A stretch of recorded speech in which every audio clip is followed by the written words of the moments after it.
The Giants as a whole in 2022 and 2023 have a lot to prove. Daniel Jones, Saquon Barkley, Kenny Golladay, Blake Martinez. A lot of players are on make-or-break seasons. If it doesn't go well this year, it'll be their last year wearing Giants blue. So before we get into today's show, I want to ask you this question. What player on the Giants roster has the most to prove?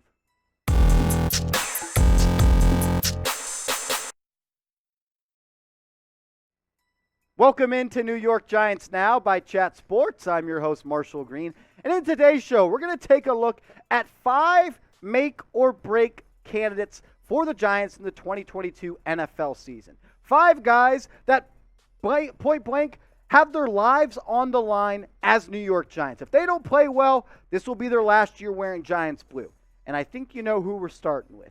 Daniel Jones. Danny Dimes. He's the biggest one in my opinion. When you're the quarterback and you're playing on the last year of your contract, and it doesn't sound like the Giants really have any plans to go out and give you a contract extension prior to this season, he's going to have to show himself, Joe Schoen, Brian Dable, Mike Kafka, and Shea Tierney that he is the guy that will prevent the Giants from going out and making a trade for a quarterback, or going out and signing a quarterback in free agent, or going and drafting a quarterback in the first round to replace him in the NFL draft. Has Daniel Jones played good before? Yes, we all know about the rookie season. 62% completion rate, 3,000 yards, 24 touchdowns, and 12 interceptions in 12 games. But since then, since Pat Shurmur got out of there and Jason Garrett took over, Daniel Jones' production fell off a cliff. In 2020, 11 touchdowns. In 2021, 10 touchdowns. Did he have some great moments? Yes, but I feel like he's regressed as a quarterback, and especially under pressure in the pocket. Back in 2019, he threw for 50 first downs while under pressure, which was the 12th most in the National Football League. In 2020, he got better in this statistic. He threw for 53 first downs under pressure, which was the 8th most in the NFL. But this past year was arguably his worst year in the NFL as a starting quarterback. It sucks because he missed the last 6 games due to that neck injury. But when you go back and you get worse from your second year to your third year under pressure and only throw for 28 first downs under pressure compared to 50, that's a problem. Will that change this year? Hopefully. Hopefully this will be the best offensive line he's ever played with before. But it's now or never for Daniel Jones. If he can't show the Giants decision makers that he's the guy moving forward, that they can build around and give a contract extension to, and trust that he can make the Giants relevant and get back into chasing Lombardis and competing to make the playoffs, then I think the easy decision is that Joe Schoen is not going to re-sign him, let him walk in free agency, and try to find a replacement. The ball's in Daniel Jones' court. He needs to control what he can control, get better every single game, and make it really tough on Joe Schoen and have him say, you know what, you're not the guy. All Daniel Jones can do is go out and play great. And if he does that, I have a good feeling he'll be back next year. But I'll ask this question. Do you believe in Daniel Jones? Can he be the franchise quarterback of the New York Football Giants? Type go DJ for yes. I think Daniel Jones is the guy. Or if you're unsure and you don't know if DJ's the guy, you can go down and type no DJ if you're not sold and you don't trust or believe in Daniel Jones. What about another guy that's set to make a lot of money in the 2022 and 2023 season, in Leonard Williams? You might be surprised and say, why would Leonard Williams be on this list? We'll get down to the cap implications in a second. But when you're paid as one of the highest paid defensive players in the NFL, especially on the defensive line, you need to make an impact every single game. And as Giants fans, sometimes we feel like Leonard Williams doesn't always do that. Is he a good football player? No doubt about it. What he's done with the Giants in his NFL career so far in 2.5 seasons and 41 games, he's been great. But if he gives you that 2019 season where he had just half a sack in 7 games and 4 tackles for loss, he'll be out. But if he gives you what he gave you in 2020, where he was one of the best defensive linemen in football with 11.5 sacks and 16 tackles for loss and 30 QB hits, the Giants will keep him on board. And the reason there's going to be a decision based around this is because the Giants, they could save $18 million with just an $8.3 million dead cap hit if they cut Leonard Williams after the 2022 NFL season. If he doesn't play well, if he doesn't live up to the money he's supposed to get, Joe Shane is going to move off of him because $18 million is a lot of cheddar that you can go out and replace him with. A younger player that's on the uphill of his career. I still think Leonard Williams has a lot to give to the game. I think he really is the heartbeat of the New York Giants defense. But the NFL stands for not for long. And if he doesn't play great this year, I could easily see Joe Shane in the Giants front office and Wink Martindale moving on from Leonard Williams. But it's up to him. If he plays great, he'll be back. If he doesn't, it's going to have to be a decision that Joe Shane's going to have to make. So I'll ask you this question. Be Joe Shane. Take the seat of the general manager. What would you do with Leonard Williams? Are you going to keep him for next season in 2023? Or do you think the Giants should cut him and get that large salary cap relief? Let me know. Type K for keep, or you can go down and type C for cut.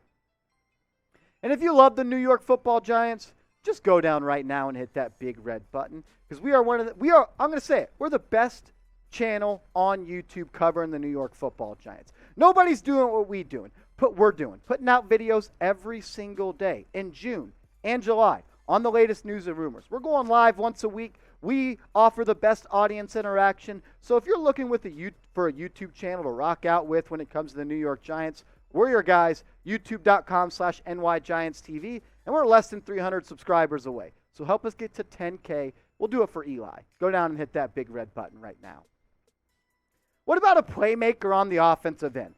The most tenured Giant on the team, Sterling Shepard. Sterling Shepard's on the last year of his deal after he agreed to a contract restructure to pretty much stay on the Giants. He took a lot less money, to stay with the Giants. They reworked his deal, and he's on a one-year deal. And if he doesn't play well, if he misses a lot of games to injury like he has in the past, this will be his last year wearing Giants blue. I love Sterling Shepard. He's one of my favorite players on the Giants. I love him as a player. I love him as a teammate. I love him as a leader. And he's someone I want to be a part of this team. Because when he's healthy, he's one of the best slot receivers in the NFL. In 2018, 70 grabs, 870 yards, 4 touchdowns. But in 2019, he started to get bit by the injury bug. He's played just 10, 12, and 6 games over the last 3 years. He has to stay on the field. He's coming back from that Achilles injury. But let's go back to the first 2 weeks of the 2021 season. Sterling Shepard was arguably the most productive player on the Giants during those first 2 games against the Broncos, against the Falcons. He had 16 grabs for 200 yards and a touchdown in 2 games. Sterling Shepard went on the field and healthy. In my opinion, no bias, is one of the most dependable and reliable third down receivers outside the slot. He can work out of the slot. He can bounce on the outside. Him and Daniel Jones have a strong connection. They trust each other. Jones knows where Shepard's going to be on third down. He drops back and he looks for 87 or 3. He's done that his whole career. But if Shepard does not play, I'll say north of 13 games this season, I think this might be his last year with the New York Football Giants.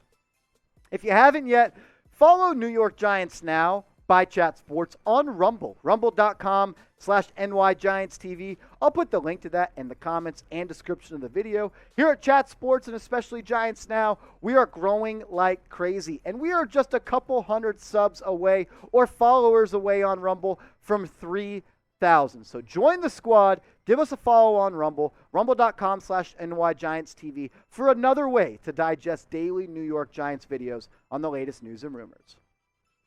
Let's shift to the defensive side of the ball and a linebacker. What about Blake Martinez as a make-or-break season candidate? He's coming off that torn ACL, and he's also on the last year of his deal with the New York Giants. Him, like Sterling Shepard, they agreed to that pay cut, which makes them on the last year of his deal. And when you're Blake Martinez, who signed a big money deal to come over from the Green Bay Packers to the New York Giants prior to the 2020 season, you have a lot of pressure on you. And he played great in his first season with the Giants. He was the captain of the defense. He was the heartbeat of that squad. Had 151 tackles. Had 11 tackles for loss. 2 forced fumbles and 3 sacks. And I think in a Wink Martindale system, Blake Martinez is really going to be able to show everybody that he's back. But it's dependent on health. Coming back from that ACL injury. Is he going to be able to get back to that 2020 Martinez? That question only number 54 can answer. But we already know Blake Martinez is going to be the day 1 starter for the Giants at the inside linebacker spot.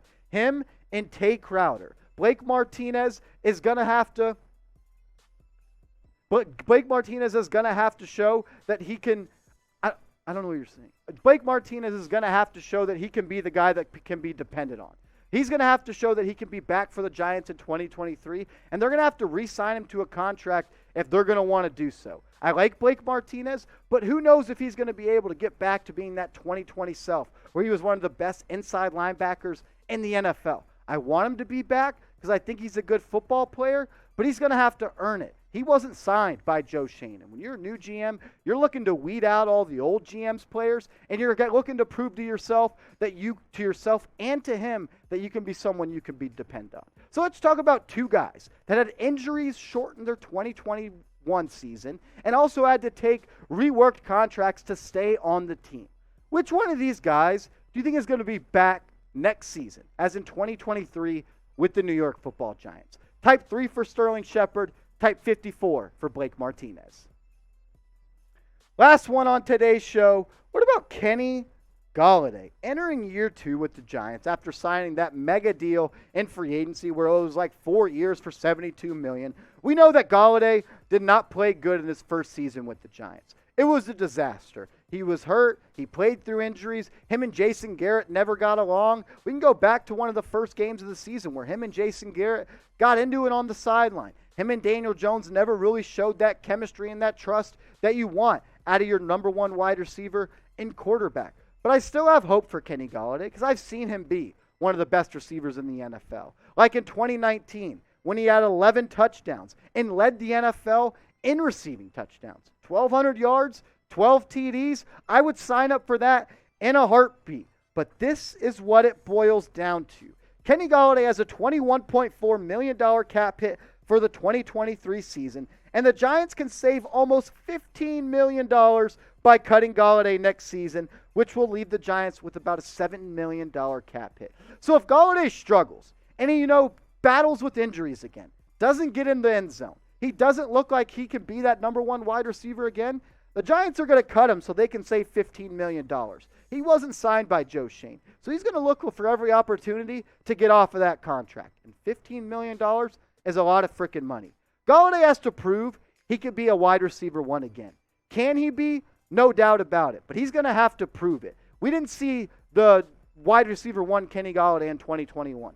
0 touchdowns. He had some big games. He had some big catches. But it is time for him, in only his second year with the Giants, to prove to Joe Schoen and the decision makers on the Giants that he can be the guy they depend on. It's going to be tough for him to do so because it's in a crowded wide receiver room, but I believe he has the talent for sure to do it. Peter, you can just put me full screen. I don't know what that's all about. But we also have a bonus make or break season candidate to get to. Saquon Barkley. We couldn't talk about make or break season candidates without bringing up Saquon. Saquon is on the last year of his rookie deal, playing on that 5th-year option, and the Giants are going to have to make a decision for him. Is he going to prove to be a part of their long-term plans? If he has a good season, like he did in his rookie season or in his second season, is Joe Schoen willing to pay him a lot of money? That's a decision that they're going to have to make. I like Saquon. I think he's a great worker. I think he's a great teammate. He never misses a voluntary practice, and he's a captain. But you're paid to produce, and he hasn't done that very often in the past couple of years. In 13 games this year, he had less than 600 yards and 2 touchdowns. In 2020, he played in just 2 games after tearing that ACL in week 2. In 2019, he had a good season. Still missed some time. Over 1,000 yards, had 6 touchdowns, 4.6 yards per pop. But I want to see that 2018 Saquon again, where he had 260 carries for 1,300 yards and 5 yards a pop and 11 touchdowns. But I want to say this. I think Saquon is going to show more as a receiver this year than he ever has. He may not have 91 receptions like he did his rookie season, where Eli Manning would just check it down to him consistently. But can he get back to over 65 receptions? We know that Brian Dable wants to use him as a playmaker. He's talked about how he's going to be used as a wide receiver.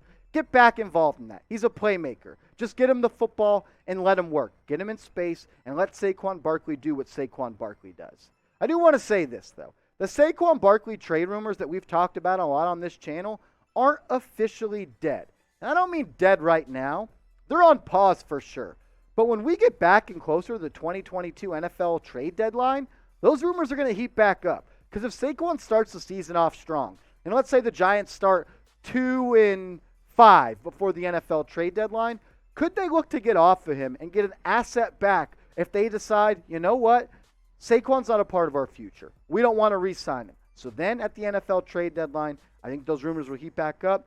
So just stay informed and understand that they're going to heat back up back at the deadline.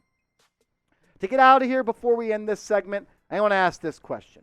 Will Saquon be on the Giants in 2023? Predict it for me. Type Y for yes, or you can go down and type N for no.